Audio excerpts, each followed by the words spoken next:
کہتے کسی علاقے میں کوئی نابینا تھا، اس کی شادی ایک ایسی عورت کے ساتھ ہو گئی جس کے ساتھ اور کوئی نہیں کرتا تھا، بدصورت عورت تھی۔ انہوں نے کہا بھائی نابینے کے ساتھ کر دو، اس کو نظر تو آئے گا کوئی نہیں۔ تو نابینے کے ساتھ اس کی شادی ہو گئی۔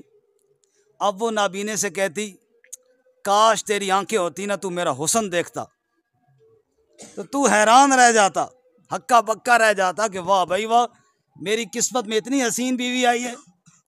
وہ بیچارہ بھی افسوس کرتا رہتا کہ کاش میری آنکھیں ہوتی تو میں اپنی حسین بیوی کو دیکھتا۔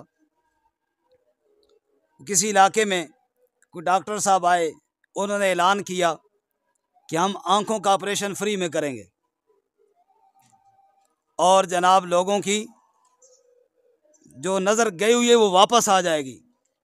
تو اس کی بیوی نور بھری وہ ڈاکٹر صاحب کے پاس گئی، اس نے کہا ڈاکٹر صاحب فری میں نہ کرو، مجھ سے 10,000 روپیہ لو، میرا شوہر آئے تو اس کو کہنا کہ آپ کا علاج، ورنہ میری زندگی تو برباد ہو جائے گی، گھر اجڑ جائے گا۔ یہ وہ نور بھریاں ہیں جو کہتے ہیں قرآن مجید کو ترجمے سے نہ پڑھو۔ ان کو پتہ ہے کہ قرآن مجید پڑھ لیں گے تو نظر ان کی لوٹ آئے گی، بینائی لوٹ آئے گی، اور ہم نے جو جھوٹ کے پردے ڈالے ہوئے ہیں وہ چاک ہو جائیں گے۔ جب پردے چاک ہو جائیں گے تو ہماری جھوٹی قصے کون سنے گا، ہماری جھوٹی کہانیاں کون سنے گا؟ اس لیے قرآن نے کہا ان ھذا القرآن یہدی للتی اقوم، قرآن وہ کتاب ہے جو ہدایت کا راستہ دکھانے والی کتاب ہے۔ ابھی آپ حضرات جانتے ہیں نا، ہمارے پاکستان میں ڈاکٹر ذاکر نائک صاحب آئے ہوئے ہیں، ان کا یہ بڑا واضح پیغام ہے کہ لوگوں قرآن پڑھو، قرآن کے قریب آؤ۔ تو وہاں پر بھی وہ لوگ ہمارے مولوی بھائی کہ جو سمجھتے ہیں کہ قرآن مجید پڑھنے سے ہمارا تو بیڑا غرق ہوگا، وہ اور کوئی بات نہیں ہے تو اس پہ فتوے لگا رہے ہیں، یہ بندہ بے دین ہے، یہ بندہ فلاں ہے، یہ بندہ ایسا، اس کی بات نہ سنو۔ اور بھائی بھلے نہ سنو اس کی بات، قرآن کی بات تو سنو، بھائی قرآن کی بات تو سنو، اس کی بات بالکل نہ سنو، قرآن جو کہہ رہا ہے وہ تو سنو۔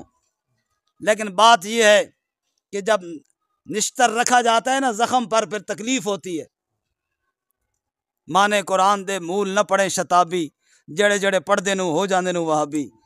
مانے پڑھیں گے تو پھر تو بات سامنے آ جائے گی۔ تو قرآن نے یہ پیغام دیا ہے کہ اگر گمراہی سے نکلنا چاہتے ہو تو راستہ صرف اللہ کی کتاب ہے، اور یہ بات رسول اللہ صلی اللہ علیہ وسلم نے بھی فرمائی ہے۔ تو یہ جو علماء نے تفسیریں لکھی ہیں اردو میں اور فارسی میں، یہ عوام کے لیے تو لکھی ہیں۔